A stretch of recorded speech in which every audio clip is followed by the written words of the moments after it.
Donald ट्रम्पने असं ठरवलं की आपण अमेरिकेला मेक इन अमेरिकाच्या अंतर्गत अमेरिकेला उद्योग प्रधान देश बनवायचं आणि त्यासाठी अमेरिकेत प्रॉडक्ट तयार करायचे आणि इतर देशांमध्ये विकायचे. आणि मग त्यांना असं जाणवलं की अमेरिका नुसतं आयात करत असल्यामुळे आणि निर्यात कमी असल्यामुळे व्यापार तूट तयार झाली. ही व्यापार तूट कमी कशी करायची? तर आपण अधिकाधिक देशांवरती दबाव टाकायचा आणि त्या देशांना सांगायचं की अमेरिकन वस्तू विकत घ्या. आता अमेरिकेचा ज्याला आपण म्हणतो की USP म्हणल्यापेक्षा सुद्धा अमेरिकेचा ज्याच्यात अमेरिका वरचढ आहे ते कोणतं आहे? तर ते ॲग्रिकल्चर प्रोडक्ट्स आहेत. ॲग्रिकल्चर म्हणजे कृषी उत्पादनं. अमेरिकेमध्ये जेनेटिकली मॉडिफाईड, त्याला GM क्रॉप्स असं आपण म्हणतो, जेनेटिकली मॉडिफाईड क्रॉप्स आहेत आणि ज्यांचं उत्पादन टन्समध्ये होतं. मग ते 3 आहेत. एक मका आहे, दुसरं सोयाबीन आहे आणि तिसरं कॉटन आहे.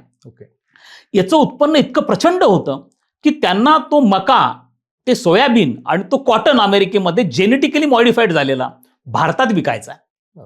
त्याचप्रमाणे अमेरिकेमध्ये दूध उत्पादन मोठ्या प्रमाणावरती, दुधाची भुकटीचं उत्पादन मोठ्या प्रमाणावरती, डेअरी प्रॉडक्ट्स त्यांच्याकडे आहेत, फिशरीज त्यांच्याकडे आहेत. त्यांची अशी इच्छा होती की ते सगळ्या देशांनी विकत घ्यावं. आणि मग त्यांनी काय केलं की अनेक देशांवरचं आयात शुल्क वाढवलं.